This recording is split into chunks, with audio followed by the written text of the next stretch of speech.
নমস্কার বন্ধুরা, শুরু হতে চলেছে বিগত কয়েকশো বছরের মধ্যে সব থেকে বড় বলয়গ্রাস সূর্যগ্রহণ। এই গ্রহণটি 2024 সালের দ্বিতীয়তম বলয়গ্রাস সূর্যগ্রহণ। দিনের বেলাতেই কিন্তু নেমে আসবে রাত্রির মতো অন্ধকার। জ্যোতিষ শাস্ত্র মতে সূর্যগ্রহণ বা চন্দ্রগ্রহণকে অশুভ বলে মনে করা হয়, কারণ গ্রহণের সময় অশুভ শক্তি জেগে ওঠে। ফলে বিভিন্ন জাতক জাতিকাদের মধ্যে খারাপ প্রভাব এবং ভালো প্রভাব উভয়ই লক্ষ্য করা যায়। এই সময় গর্ভবতী মহিলা এবং শিশুদেরকে অন্তত সুরক্ষিত থাকতে বলা হয়। খালি চোখে সূর্যগ্রহণ দেখা অন্তত ক্ষতিকর। এর পাশাপাশি জ্যোতিষশাস্ত্র মতে গ্রহণের সূতককালে কিছু কাজ তথা আচরণ সম্পূর্ণ বর্জনীয়।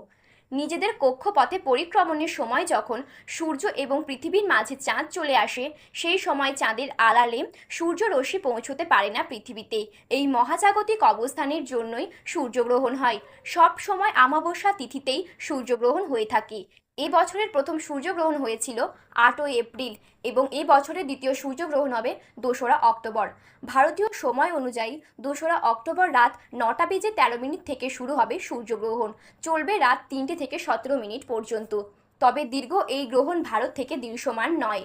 আর্কটিক অংশ Argentina, Fiji, Chile, Peru, Brazil, New Zealand, আটলান্টিকা, প্রশান্ত মহাসাগর, দক্ষিণ আমেরিকা বিস্তীর্ণ অংশ জুড়ে এই গ্রহণটি দেখা যাবে। সাধারণত গ্রহণের 12 ঘন্টা আগে থেকে শুরু হয় সূতককাল। জ্যোতিষ তথা বাস্তু বিশেষজ্ঞ গৌরব কুমার দীক্ষিতের মতে রান্না করা, খাবার খাওয়া, ধারালো অস্ত্র ধরা, কোনো শুভ কাজ করা এই সময় নিষিদ্ধ। পুজো, নামগান, ভজন এই সমস্ত কিছু সূতককালে করা যাবে বলে মত জ্যোতিষীর। তবে গ্রহণ কোনো দেশ থেকে দৃশ্যমান না হলেও সূতককালে পালনীয় নিয়ম আচার অনুষ্ঠান পালন না করলেও ক্ষতি নেই বলে মত জ্যোতিষীর। তো এই ছিল আজকের গ্রহণ সম্পর্কে বিস্তারিত খবর।